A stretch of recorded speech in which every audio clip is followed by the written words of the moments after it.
मेरी धार्मिक यात्राओं में आइए चलते हैं विल्व पर्वत पर। पर्वत क्यों प्रसिद्ध है और क्या मान्यता है जो पूर्ण होती है यहाँ पर? तो हरिद्वार के पास हर की पौड़ी के पास ही ये बिल्व पर्वत स्थित है। यहाँ पर माता पार्वती ने कठोर तप कर पति के रूप में कैलाशवासी औघड़दानी भगवान शिव को पाया था। हरिद्वार ने शिव को एक बार नहीं बल्कि दो दो बार अर्धांगिनियाँ दी थी। पहले शिव दक्षेश्वर के राजा दक्ष की पुत्री सती को पत्नी के रूप में पाए थे। फिर सती जब यज्ञ कुंड में भस्म होती हैं तो हिमालय राज के घर पार्वती के रूप में जन्म लेती हैं और देव ऋषि नारद की सलाह पर पार्वती ने बेलपत्रों से घिरे मनोरम बिल्व पर्वत पर आकर शिव की कठोर तपस्या की और भोलेनाथ को प्रसन्न कर दोबारा उनकी अर्धांगिनी बनी। कैसे स्थित है, कहाँ स्थित है, कैसे जाना है, ये आगे देखते हैं। मैं भी ये भगवान शिव की पिंडी की पूजा कर रही हूँ, आप सब मेरे साथ दर्शन करिए। पति पत्नी में यदि विवाद रहता है, साथ ही मानसिक पीड़ा रहती है, धन धान सुख समृद्धि नहीं आती या जिनका विवाह नहीं हो रहा है वो यहाँ आकर दर्शन कर सकते हैं। और दर्शन नहीं कर पा रहे हैं प्रत्यक्ष तो आप इस वीडियो में देखिए और अपनी मनोकामना कीजिए, भगवान शिव माता पार्वती जरूर पूर्ण करेंगे। तो माता पार्वती यही बिल्वकेश्वर महादेव की पूजा करती थी। आगे गौरी कुंड भी ले जाएंगे जहाँ वो तपस्या के बाद जल ग्रहण की थी। और एक प्राचीन मंदिर है, ये पूरा मंदिर रुद्राक्ष से सजा रहता है। साथ ही एक पिंड पत्थर के रूप में भी है जो और ही वास्तविक और प्राचीन मंदिर है जहाँ पर माता पार्वती ने पूजा की थी। दूर देश से आए हुए स्त्री पुरुष पूजा करते हैं। 108 बिल्व पत्र अर्पित करते हुए मैंने भी भगवान शिव की और माता पार्वती गणेश शिव दरबार की पूजा की। कहते हैं माता पार्वती यहाँ बेलपत्र खाकर अपनी भूख शांत किया करती थी, लेकिन जब पीने के लिए उनके पास पानी की समस्या आई तब देवताओं के आग्रह पर स्वयं परमपिता ब्रह्मा ने अपने कमंडल से गंगा की जलधार प्रकट की। यह आज बिल्वकेश्वर मंदिर से महज 50 कदम की दूरी पर गौरी कुंड के नाम से प्रसिद्ध है। आपको गौरी कुंड के भी दर्शन कराते हैं। वहाँ का जल ग्रहण कीजिए, घर में लाइए, घर में जल को छिड़किए, सुख शांति मिलती है। साथ ही किसी भी मंदिर में जाइए तो वहाँ सेवा जरूर दीजिए। मैंने भी यहाँ पर थोड़ा सा झाड़ू वाड़ू लगाया। और भगवान शिव के ये दूसरे मंदिर है जो पत्थर के रूप में है, इसे मुख्य मंदिर माना जाता है। और मैं भी थोड़े थोड़े बच्चों के साथ कि आप सब पूजा कर रहे हैं, जल्दी विवाह होगा, सुख समृद्धि मिलेगी, तो सब मुस्कुरा कर जा रहे थे। फिर एक बालक रूप में आए, उन्होंने मुझसे दक्षिणा मांगी, दक्षिणा दिए, फिर उन्होंने प्रसाद दिया। तो आइए मेरे साथ इसे देखिए। तो जब देवताओं के आग्रह पर परमपिता ने अपने कमंडल से गंगा की जलधार प्रकट की तो बिल्वकेश्वर है जो 50 कदम की दूरी पर है। मान्यता है कि तपस्या के दौरान माता पार्वती इसी गौरी कुंड में स्नान किया करती थी और इसी कुंड का पानी पिया करती थी। बिल्वकेश्वर महादेव मंदिर भोले भंडारी जटाधारी भगवान शिव शंकर का धाम है। जब माता पार्वती की वो तपोस्थली है जहाँ की गई आराधना और तपस्या से शिव शंकर जल्दी प्रसन्न होकर भक्तों पर अपनी कृपा बरसाते हैं।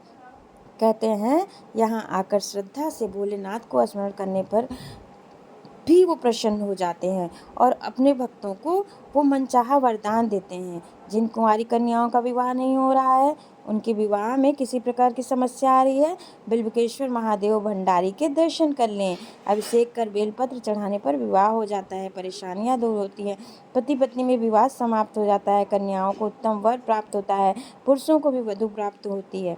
मोक्षदायिनी ये सब देखिए, गौरी कुंड आप देख रहे हैं, यही गौरी कुंड है जहाँ माता स्नान करती थी और जल ग्रहण करती थी। ये माता पार्वती हैं। समस्त पाप कर्मों से मुक्ति मिलती है।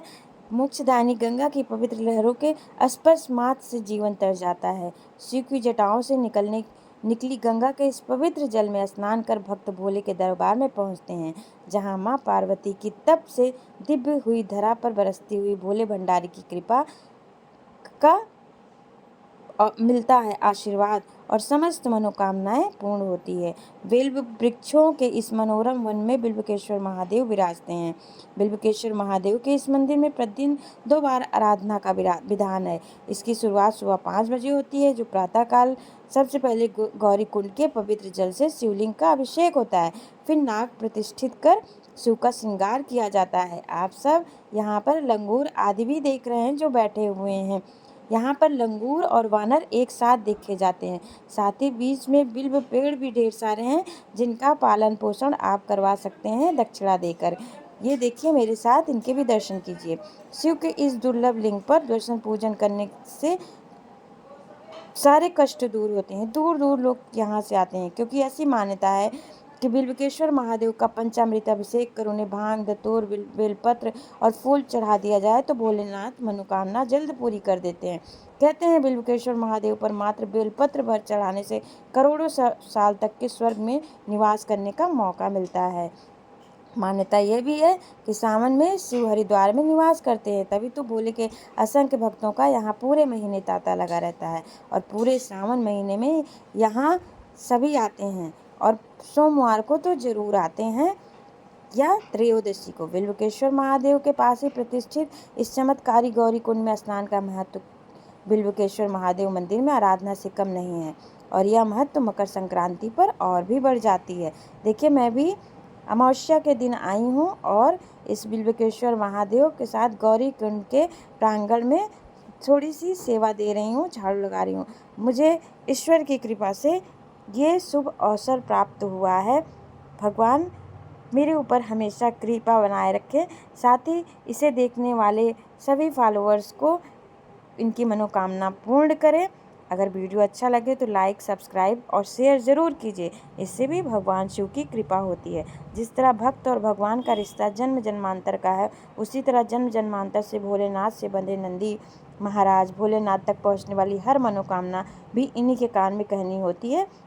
महादेव के इस धाम से दिन की अंतिम दिन की आरती का विशेष महत्व होता है और जो 6 बजे शुरू होती है। पुजारीगण चंदन, पुष्प, बेलपत्र आदि से बिल्वकेश्वर महादेव का श्रृंगार करते हैं और फिर धूप बत्ती से आरंभ होती है। बिल्वकेश्वर महादेव की आराधना करनी चाहिए, जिससे बिल्व पर्वत का सारा वातावरण शिवमय हो जाता है।